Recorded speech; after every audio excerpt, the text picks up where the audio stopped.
Hi, I'm Neil and welcome to the Vinyl Whisperer. I've spent a lot of time around sound, music, and chasing great pressings for my whole life, and I'm happy to share with you what I've learned and what I still discover. And along the way, I hope to answer one very basic question. Why is vinyl so cool? Welcome to the first episode, which includes an examination of The Wailers' Catch a Fire, which is often referred to in its original first pressing as the Zippo edition, and that's because it resembled a Zippo cigarette lighter. It was a functional piece of art that you open the lid, and not only did you see the flame of a Zippo lighter, but you saw the album in there to pull out and start listening to. This album was a real reach for the stars concept. And it was done without a lot of consideration towards budget. It was kind of, let's just go for the biggest ideas we have. And it was a huge success that way. Rolling Stone named it as one of the greatest albums of all time. And it's certainly been in print for a long time and a very popular album. Let's talk a little bit about Zippo. That's not something maybe everyone knows about. But Zippo was a cigarette lighter that became very popular during World War II because it was windproof. And it was something that our men and women serving in World War II could take with them on the battlefield or in the foxhole. If they needed fire, a Zippo was there for them. So the cover design of this album emulates that original lighter. So let's talk some more about the album itself. It's from 1973. If you happen to have an original Zippo like this, and it's in good shape, you can expect to sell it from anywhere from $300 to $700-800, depending on the condition. The other thing to mention is that it was also pressed in England, which offered the same concept, but a slightly different design that you can see here. No flames in the UK version, but still a pretty neat cover. And actually, of the two, this was the superior pressing in terms of sound. The Wailers were kind of like the Beatles of Jamaica. They were certainly legendary and the most respected group on the island. And in a way, there's also some similarities that you can make between the members of the group and the Beatles. For example, Bob Marley was kind of the gentle, spiritual voice in the group. And I think that Peter Tosh was more like John Lennon. He was the aggressive, politically motivated, and at times pretty rough deliverer of some stern messages in his songs. He was also, like John Lennon, a very good guitar player. And Marley played rhythm guitar, Peter Tosh played lead guitar. Peter even went on to play lead guitar in some special situations for other people's albums as well. He also had a very successful solo career after leaving the Wailers.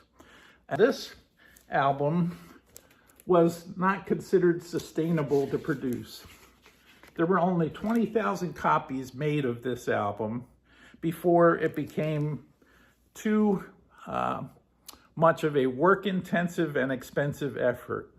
The general estimates out there are that this album cost about $3 to produce from the labor and production costs, and that was about 3 times what a typical album cost to produce back then. What happened when they reached a point where they felt it was no longer sustainable to keep pressing the Wailers album, they went with an alternate cover, which has been with us since the 70s. This is Bob Marley smoking a spliff, and you could probably see, if you look closely on the cover, that the group is now called Bob Marley and the Wailers as opposed to the Wailers. Chris Blackwell, the owner of Island Records, had foreseen that reggae was going to experience a big bang explosion around the world. And he felt that everything should be hung on Marley as the lead. And this, of course, created some discomfort in the group. There were some incredibly talented individuals in the band, as I mentioned, and they didn't want to walk in the shadow of Bob Marley. So first you saw Peter Tosh leave, and then secondly, Bunny Wailer leave. Peter Tosh had the more successful career, but Bunny Wailer created a true masterpiece when he left the Wailers called Blackheart Man. This is one of the best reggae albums you could put your hands on. And it comes at you from three ways. Number one, great songs. Number two, Bunny Wailer had a great singing voice, was phenomenal.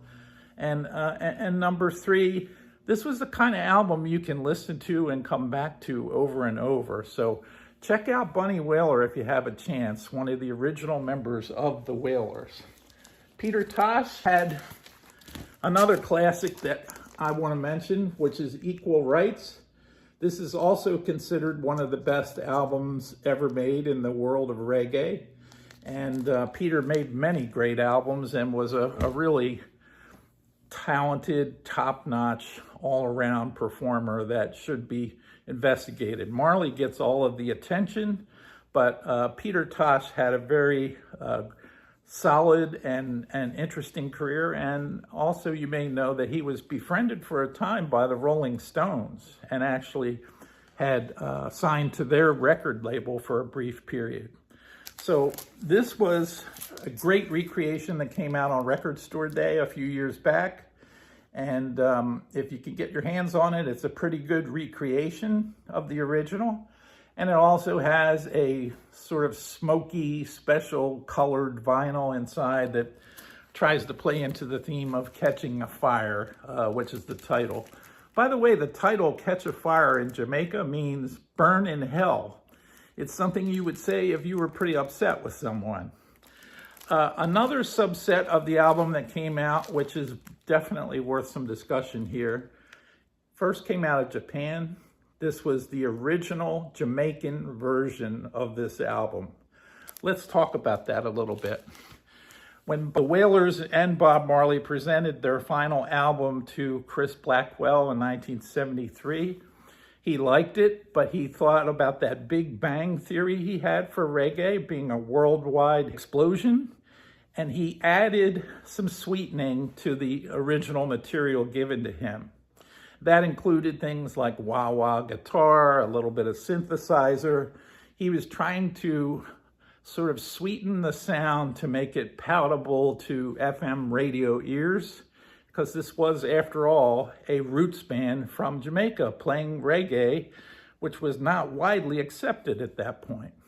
So Blackwell did a good job of making that album more acceptable and able to penetrate more audiences when he did some of the overdubbing. That being said, the album I just mentioned is actually the original tapes that were given to him, and many people prefer it to the finished album. I'll actually say I prefer it to the finished album.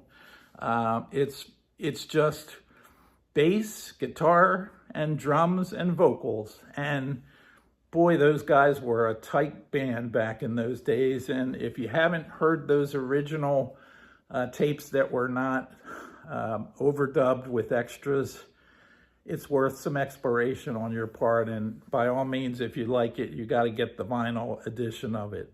Another thing that I want to talk about is the price of the album, if you're serious about collecting it. And that's going to be a stopper for a lot of people.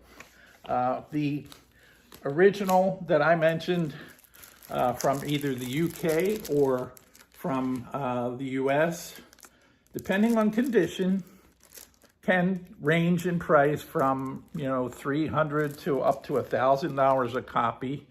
And the funny thing is, the price hinges on the hinge. So you can see when you open it up, there's a little hinge right there, a small metal hinge that makes this operate like a real cigarette lighter. The hinge is something that wore out in a lot of cases.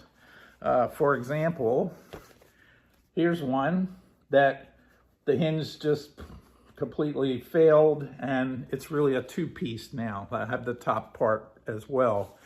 An album without the hinge in place, you can actually still get about $100 for it, as long as you have both pieces and the record is in pretty good condition. But if you have that hinge in good shape, that's when the value of your album keeps going up. And you would have had to treat your record like a baby for a long time to make sure that hinge is alive and well and working. I'll just say one thing too about the pressings. The first pressing in the UK and the first pressing in the US, there are differences.